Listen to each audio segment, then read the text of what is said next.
She walked into the apartment office with hope in her heart. A fresh start. A safe home for her 2 children. But when the landlord looked her up and down and saw she had no ring, no husband, just 2 black kids and a calm smile, the offer suddenly disappeared. This complex isn't the right fit for your kind of family. That's when she knew it wasn't about the rent. It was about who she was. Have you ever been judged the moment you walked into a room? Have you ever been told you don't belong before you even speak? Subscribe to Secrets of the Case. This story? It's not just about justice.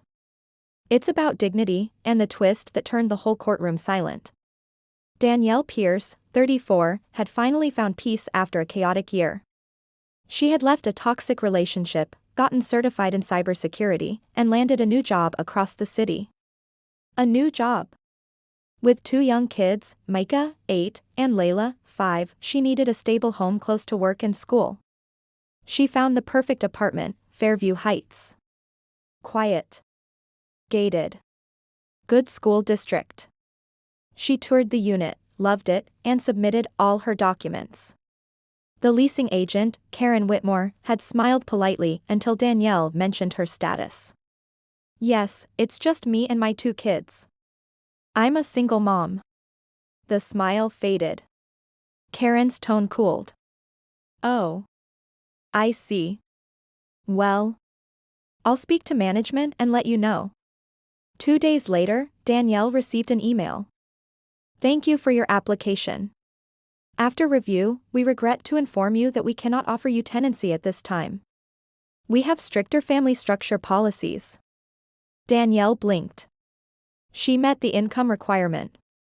Passed the background check. Had strong references.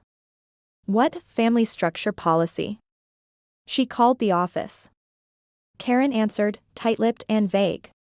Management prefers 2-parent households.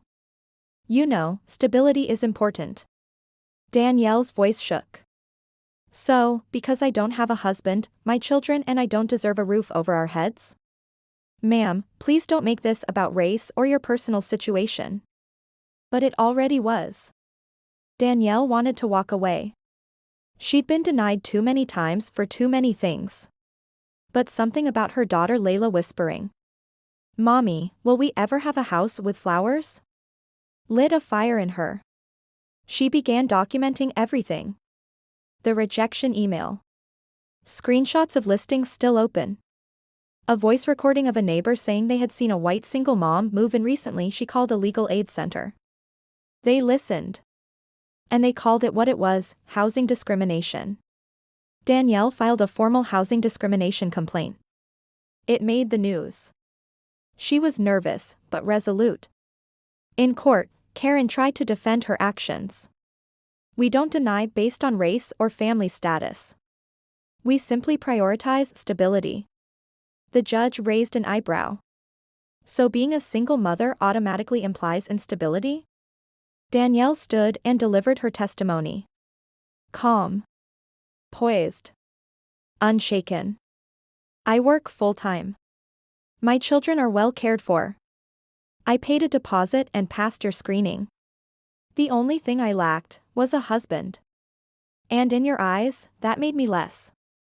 Gasps. The judge ruled in her favor. Fairview Heights was fined. Karen was removed from the company.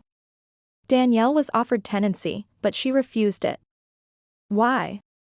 Because while the case was ongoing, Danielle's story had gone viral.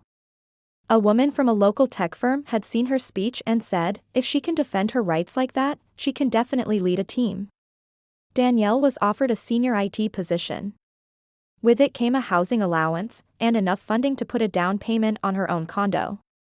She and her kids planted daisies in front of the door. See, Layla? Flowers, and a key with our name on it. They denied her not because of her record, but because of a ring she didn't wear. Because of her skin. Because of their fear. But she didn't beg to be let in. She built her own door, and walked through it with her head high. What would you do if you were denied a home because of your family status? Would you fight back, even if your voice shakes? Subscribe to Secrets of the Case, where truth isn't always loud, but always wins in the end.